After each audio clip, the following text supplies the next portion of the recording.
course 3 is planning and implementation of early childhood care and education program, and fourth one is administration and management of preschool and daycare centers. So today we'll start the course 3, that is planning and implementation of early childhood care and education. So what is this planning of implementation of early childhood care and education? If you see this as effective planning in early childhood care education that improves the various concepts like including uh, development curriculum development of early childhood care and education, and the training of early childhood care education teachers, and also the infrastructure improvement, that is teaching environment, and also the methods, useful uh, methods required to assess the learning, and also the involvement of the parents, or you can say the parental engagement. Okay, so here the planning in early childhood education is about setting the environment, teaching learning environment to maximize the opportunities for learning to take place, and about shaping the resources available into a plan, and it also includes the teaching learning aids or teaching learning materials and different spaces and furniture and other teaching staff, and also children. So here the importance of planning in early childhood education.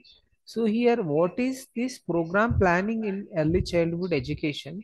If you see this, the purpose of this program planning is to improve the ways that we work with children in diverse childhood areas. If you see this early childhood,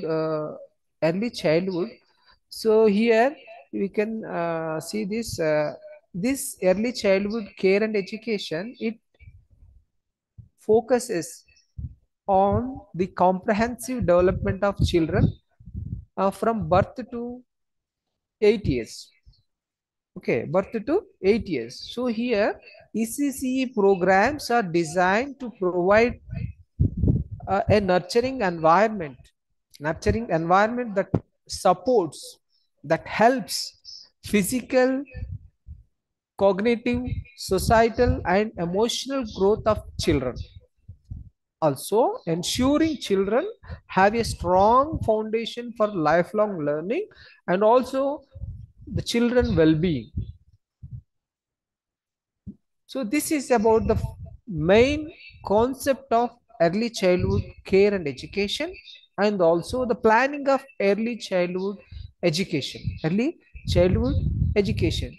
So here, what is the implementation? See, planning a program and also implementation also important.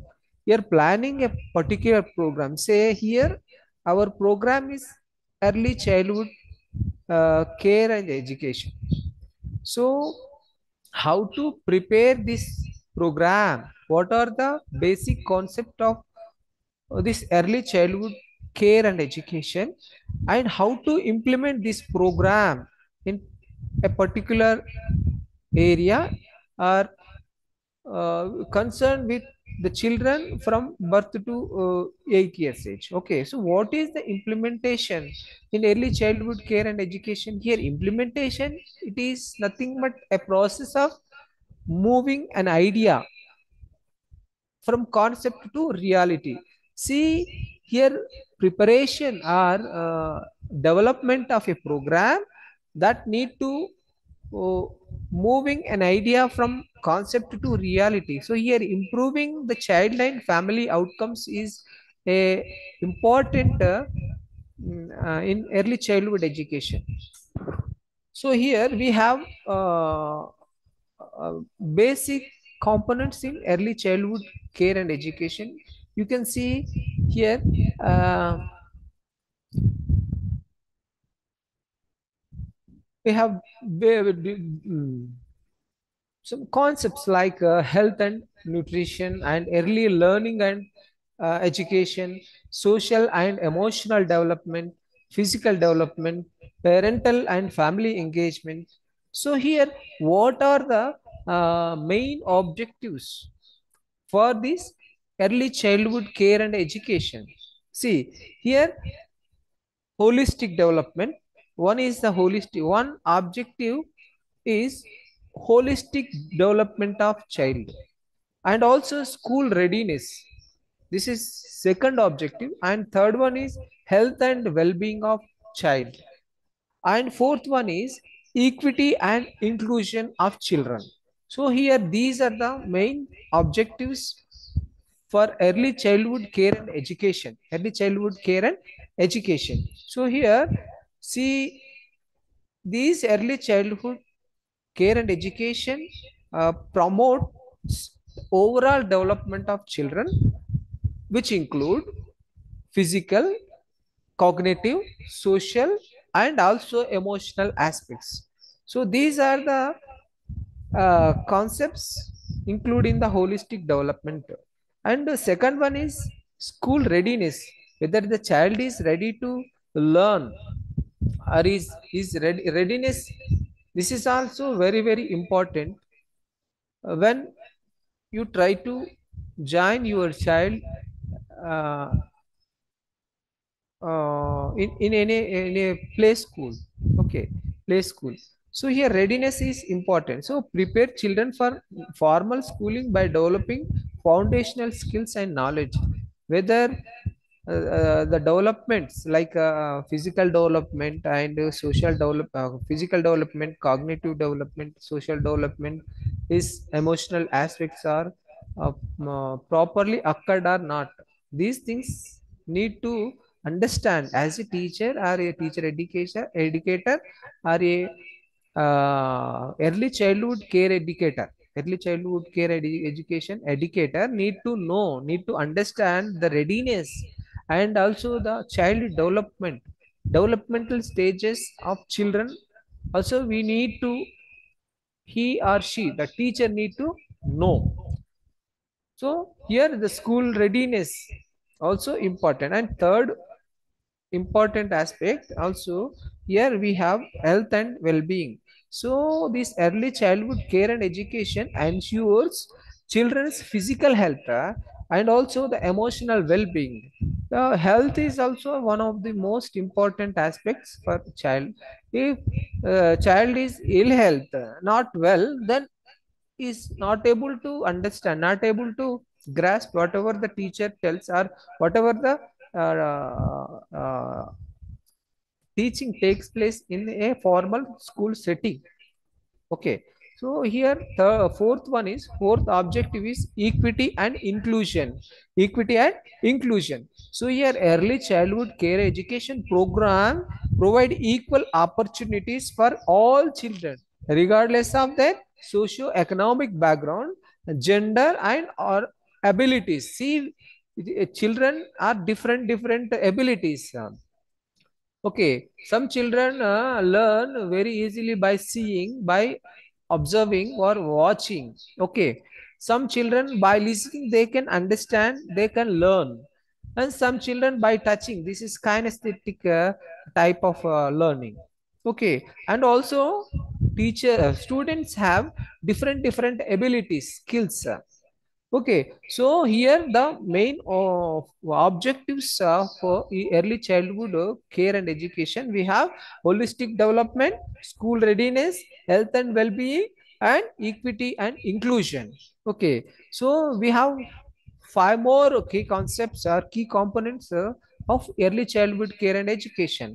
So first one is health and nutrition. So health services. So regular health checkups and immunization and treatment of illness is the most important for newborn child, right? And nutrition also important. So ensuring proper nutrition through balanced diets, okay, and breastfeeding support and addressing malnutrition. Some children may face difficulties due to malnutrition. Also they are prone, okay, prone to diseases by malnutrition. See, if you are not feeding children in a proper way, they are ready to attack. They are prone to attack different diseases. Or you can say immunization power will be decreases. The children, those who are not taking food properly, okay, or balanced diet, you can say balanced diet. And another thing is here, early learning and education. Here cognitive development is uh, one of the concept here. So stimulating cognitive abilities through play based learning. So in early childhood education, most of the learning process takes place play based method or play based learning. Okay, here play based learning and problem solving activities and early literacy and numeracy skills. Okay, these are the things in cognitive development. These are the concepts. Okay, and language development. So encouraging language skills through storytelling, conversation, and reading some activities. So as a teacher, as a early teacher for early children or a newborn child, like up to 5 to 8 years. So play based learning is suitable for these children. Here, eh, as we should encourage children to interact. They are always ready to ask some questions. They always ask questions. They always ask questions. So we should encourage them to ask questions. Interaction is important. Interaction. We should encourage interaction so that they improve their communication skills. Okay, and also here you should encourage storytelling skills. Let them tell the basic story or theme after telling some story. So once you tell the story, you can uh, ask them to tell the main theme of the story. Like that they can improve their problems, some skills like analytical things, analytical thinking. Okay, so they improve their skills and also conversations and also some abilities. They improve some abilities. And another important is social and emotional development. Here emotional support. So providing a nurturing and responsive environment that fosters emotional security and self-esteem. So as a teacher, as a parents, you need to provide a nurturing and responsive environment that fosters emotional security and self-esteem. And one more thing, communication skills are social skills. Encourage interaction with peers and adults to develop cooperation, empathy, and communication skills. Okay, so we should encourage the children interaction, so community collaboration. We need to encourage them. We have to encourage them with their peers, their friends, or some adults, so that they can develop the cooperation, cooperative teaming, and also empathy, and also they improve communication skills. Okay, and next one is physical development. So here the motor skills and health habits. So activities that develop fine and gross motor skills such as drawing, building, running, and jumping. Okay, so physical development. So we should observe the physical development is proper development is there or not in children. Otherwise, disabilities if there is any disabilities, physical disability, visual impairment, hearing impairment, whether any difficulties are there, learning disabilities, all these things we need to understand as a teacher. So these things we should focus, not only teachers but also parents should concentrate. Parents should ensure that whether motor development or physical development is proper in their children or not. So health habits, so teaching personal hygiene, physical exercise and safe behavior, these things also important. Okay, so these hygiene, personal hygiene and exercise, safe behavior, all these things we need to teach them. We need to teach as a teachers, we need to teach them. Okay, and parental and family engagement is also very important in early childhood care and education. Okay, so educational support, providing parents and caregivers with information and resources to support their children's development. Okay, those who are caregivers and parents should focus on these things. Okay, and involvement, what is involvement here? Involvement is encouraging active participation of parents in their children's learning and developmental activities. So every time parents need to focus on whether children are learning or with children are facing any difficulties.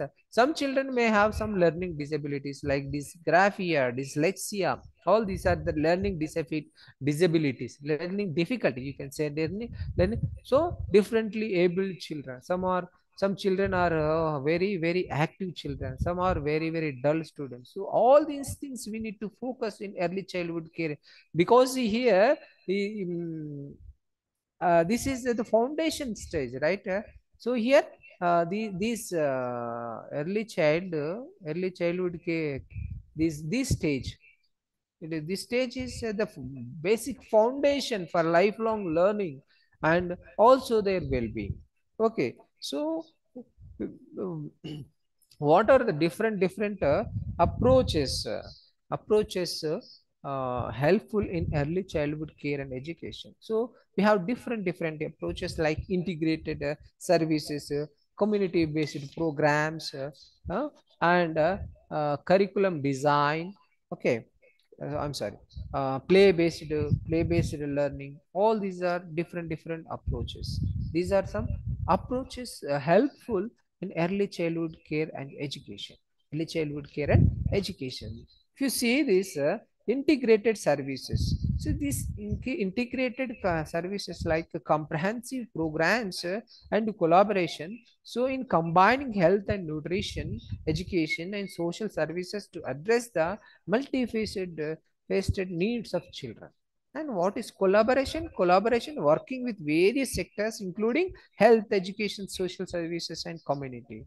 So these are the integrated services for service approach to DCCE, like the childhood care and education. And what is community-based program? This is engaging local communities in the design and implementation of early childhood care and education programs to ensure relevance and sustainability. So cultural, another one is cultural relevance. Cultural relevance is adapting programs to respect and incorporate local cultures and traditions. So this is another approach. And third one is play-based learning. Play-based learning. So here active learning emphasizing play as a critical component of learning, allowing children to explore, experiment and discover.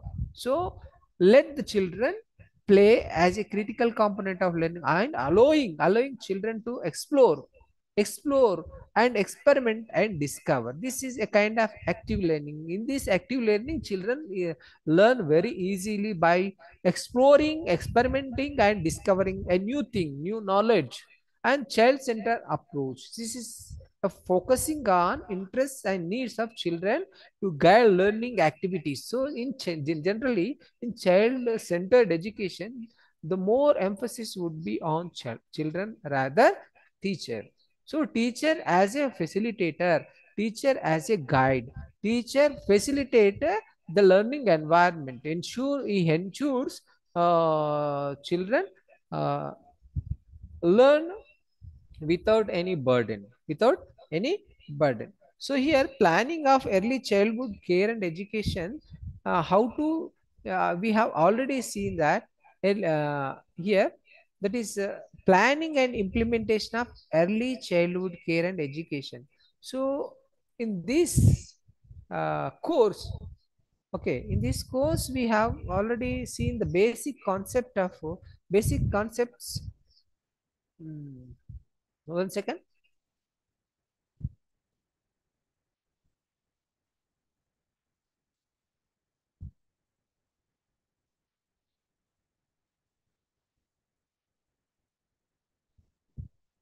Yeah. So here in planning and implementation of early childhood care and education, under this we have seen that program implementation. What is program implementation? Program implementation, taking this into reality. How taking this plan, whatever you are going to um, implement in the real life situation. Okay, so under this program implementation black one, we have unit 1, that is conversation and storytelling. So conversation as an early childhood education strategy, and how of conversation, and what is the teacher role, and and evaluation, these things we are going to learn. Okay, so first one is the conversation. Convert conversation. What is conversation? So conversation as an early childhood education study. This is one of the strategy in early childhood care and education. So conversation between teacher and student, conversation between student, conversation between teacher and parent, conversation between parent and child. There any possibility, right? Conversation. So how conversation, we'll see how conversation,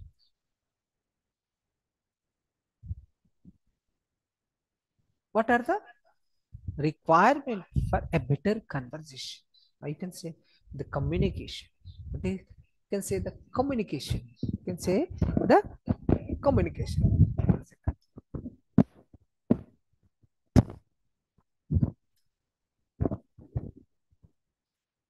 See, we'll see the communication and conversation.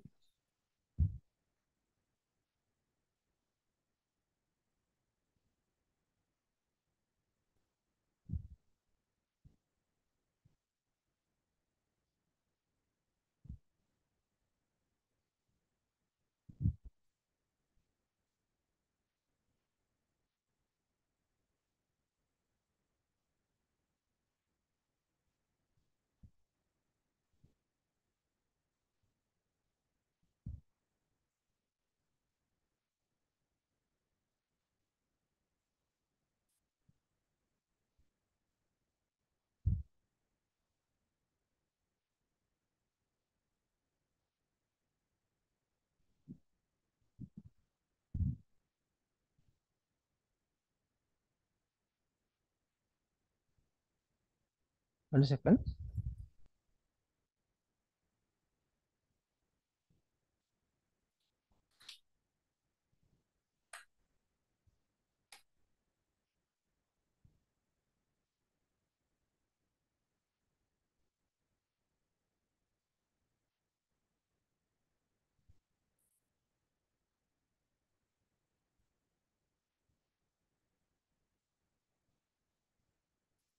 Yeah. So here we can see this conversation takes place, or you can say communication takes place. Communication takes place in uh, the form of verbal or non-verbal, sometimes some symbols or signs. So here communication takes place uh, via some gestures or to some. So here exchanging the ideas, exchanging the theme, or you can say the information, sharing the information and observations, ideas, thoughts, and feelings. So conversation is very important because it enhances children's language skills. Okay, so here children improve their skills, or say language skills, by conversation, talking with students, talking with teachers, talking with their peers or parents. You see the children always they ask question, always they are ready to question. Mama, what is this? What is what is this? What is this? What is this? What is this? How it happened? Okay, and why it is happening? Okay, these questions generally we use it to we observe in children, right? These are the basic questions. Why, how, what? What is this? How it is possible? Okay, why it is like that? Mama, why it is like that? Mama, they, they may ask sometimes, Mama, this milk is converting a curd. How it is possible? This is liquid and becomes semi-solid liquid. Like that, they may ask where whatever they observe. So they are by observing, they may ask questions. Children. So by asking questions, they improve their language skills. So this conversation is very, very important. Conversation is very, very important. So this conversation is also one of the teaching method. So also conversation is also one of the method of teaching. See, if you ask some question to the children, you ask some question, they may tell right or wrong, but they sometimes they may respond or not respond. So this is questioning. Okay, questioning, or let the children participate in the conversation, or say, you can say the communication. So communicating effectively with students create a positive learning environment and foster students success, foster students success. This good communication skills also enable teachers to build strong relationship with students, parents, and colleagues, right? So conversation, this is about conversation. Conversation is a basic strategy, or one of the strategy in early childhood education. So here we can see some,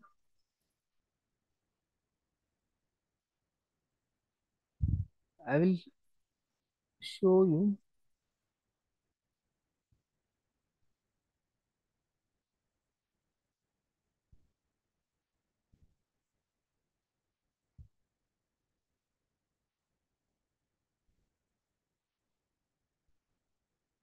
Yeah.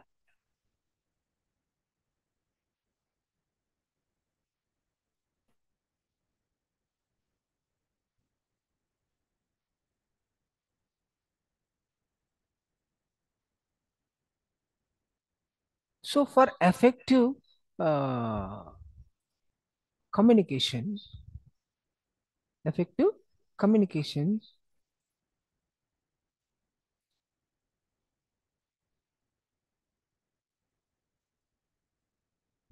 1 second.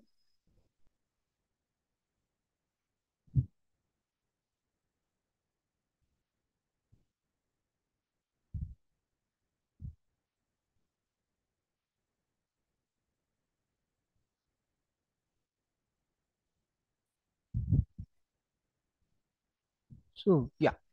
So for effective communication, so communication, what is communication? Communication, we have already seen this. Communication or conversation. Communication or conversation is a process of exchanging information, ideas, thoughts, and feelings between individuals or groups through various methods, such as spoken or written language or gestures, symbols, or some signals. So here, communication or conversation is a fundamental aspect of human interaction and play a crucial role in conveying messages, building relationships, and sharing knowledge and coordinating activities. So the concept of communication encompasses several key elements, right? Okay, we have a sender message channel. So who is here sender? For example, teacher is a sender who initiate the communication. The initiating the communication uh, in which encoding the message into a form that can be transmitted to the recipient, right? Who is the recipient here? Recipient is the student. Okay. So the message, whatever the information given in the form of or information or idea or content being communicated from the sender, the teacher, to the student. So here information or idea can take various forms, right? Verbal communication by uttering, by writing some texts, by showing some visual images, by gestures, like that. We can use these kind of gestures or some non-verbal causes, non-verbal cues. So here channel or a medium is also important. So medium through which the message is transmitted from the sender to the recipient. A recipient is the student. So here the medium can include face-to-face interaction. Generally in school classroom, it takes place in classroom or written correspondence. Sometimes we can give some papers, not in the playway schools, more the primary, upper primary schools generally it takes. Okay. And here the student, the individual or a group intend to receive and also interpret the message sent by the teacher. So here the receivers are the students decode the message and interpret its meaning. What is this? On their own perceptions, experiences, and cultural background. So whatever the message given by the student, whatever the information given by the teacher, student encode that message which is given by the teacher based on their own perceptions, their own experiences and cultural background. See, different students perceive the information that is due to that individual differences. Individual differences. Not everybody perceive or receive the information equal way. One child get one kind of understanding, another child get another kind of understanding. Okay, the levels may varies from one child to another child. Okay, so after getting this information, the response or reaction provided by the receiver to the sender. Who is the receiver here? The student, and the sender is the teacher. So indicating their understanding, agreement, disagreement, and any other form of response to the message. Okay, so here you can say that feedback is important for confirming, understanding, and ensuring effective communication. So for conversation, effective conversation, feedback, asking question, teacher, student asking question, and teacher asking question, asking, okay, getting information, clarification. So these are the important in the conversation. So these conversation should shorter and simply. That should be simple. That should be shorter, then only the student easily understands, right? Student easily understand. So by speaking, visualizing, writing, oral, non-verbal, all these are the kinds of communication. In communication we have different kinds of communication. In that we have speaking, listening, visualizing, observing, writing, reading, oral or verbal, non-verbal. All these are the types of communication. Okay, so we have seen that conversation is very important strategy.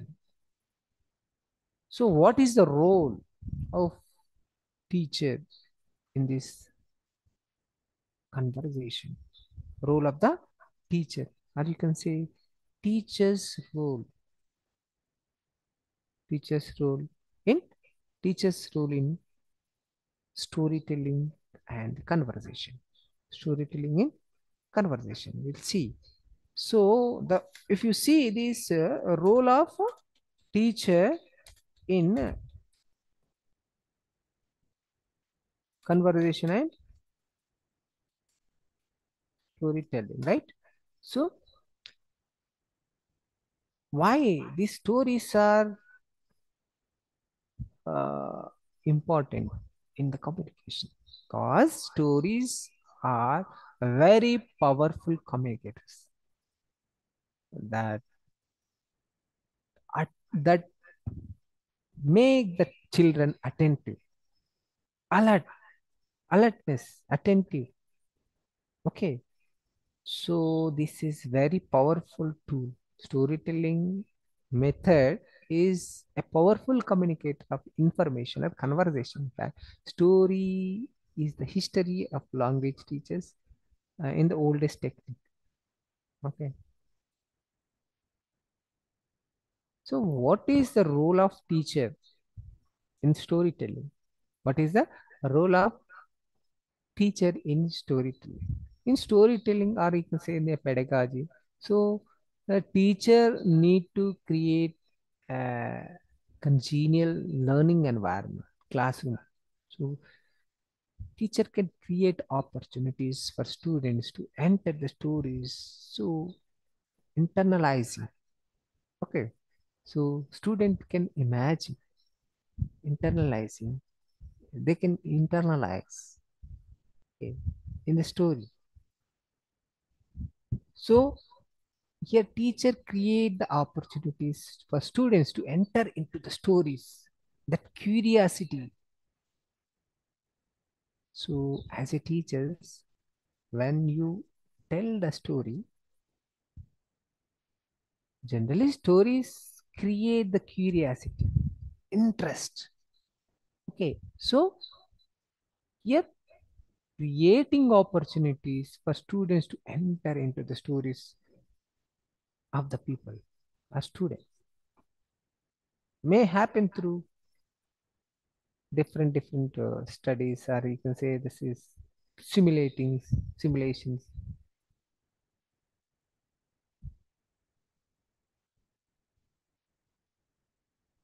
So here the storytelling technique is known to be the most effective teaching strategy. So the main benefit of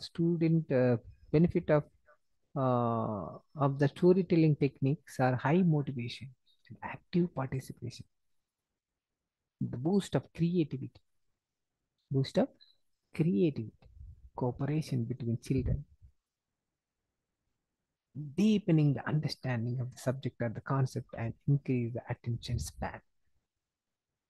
So you can improve these things by telling the stories. So here, what are the role? So first of all, what happens when you use this technique, storytelling technique? So motivation, high motivation, and active participation, and also the boost to the in creativity, cooperation between children, deepening the understanding of a subject, and an increase in attention span. Okay, so so I have already told you that storytelling is in education is an effective tool for learning as it engages the learner's imagination. Okay, it engages the learner's imagination, emotions, and cognitive abilities. Cognitive. So by telling, if you tell the story to the children, the children start thinking, children start analyzing, children start visualizing. They're thinking they are on that place. They're thinking the internalize themselves. Okay, that is cognition take place in the children's mind.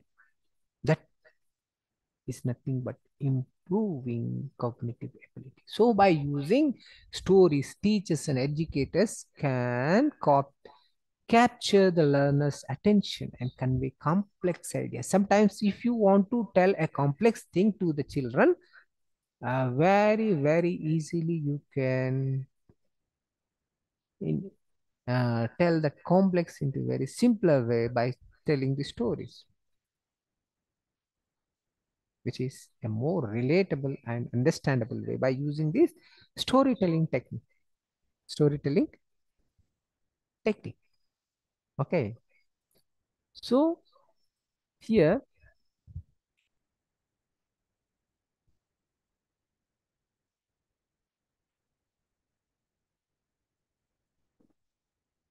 by storytelling, it allows us for stronger connection with one another between teacher and the student, knowing that everyone has their own story to tell. Right? Sometimes student, teacher also uh, advise. You can advise to the parent. Okay, ask the students, ask the parents. Better tell a small story while eating or before going to bed. Okay, so this storytelling improves uh, skills, different analytical, okay, skills among the children. So here, these are the some of the important concepts in the storytelling.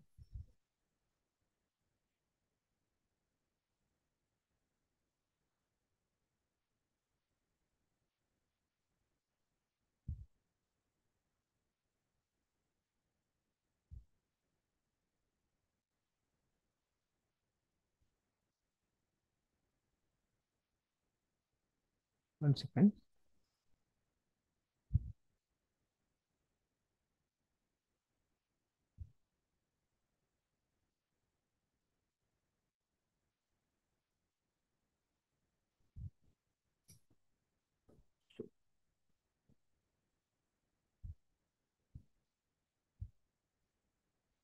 So, so here the role of teacher in storytelling is a multifaceted and crucial in fostering a dynamic and enriching learning environment. So, we have some basic key roles the teacher play in storytelling: engager and motivator. Already told you that engager and motivate teachers capture the students' attention and ignite their imagination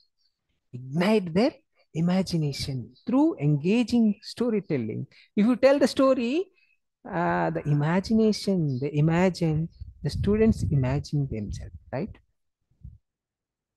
So it helps to make learning more enjoyable and memorable, isn't it? Or not? And also facilitator of learning. Through storytelling, teachers can introduce new concepts, vocabulary, ideas in a context that makes them easier for students to understand and remember. Okay, if you tell the stories, they can easily understand. They can easily understand and also remember, uh, retrieve their stories if after few days. Also, if you ask them, they can tell you back. And third one is a cultural educator.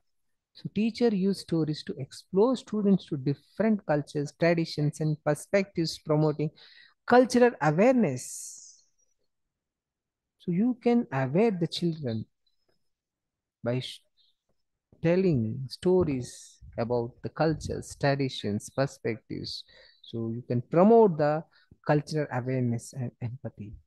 And moral guide, storing some moral stories. You can tell some moral stories, often carry moral lessons. Teachers also can use storytelling to impair values and ethics, helping students to develop sense of right and wrong. Storytelling, language development, developer, teacher as a language developer. Storytelling is an effective tool for developing language skills. So teacher help student so teachers help student to improve their listening skills, speaking skills, reading skills, and writing abilities. Skills through the narrative they share. Critical think promoter, critical thinker promoter. Teachers encourage students to think critically by analyzing the story elements, predicting outcomes, and discussing the character's motivation and decisions. And creative thinkers encourage by involving students in storytelling. Teachers foster creativity. They can prompt students to create their own stories, enhancing their imagination and innovation skills. Okay.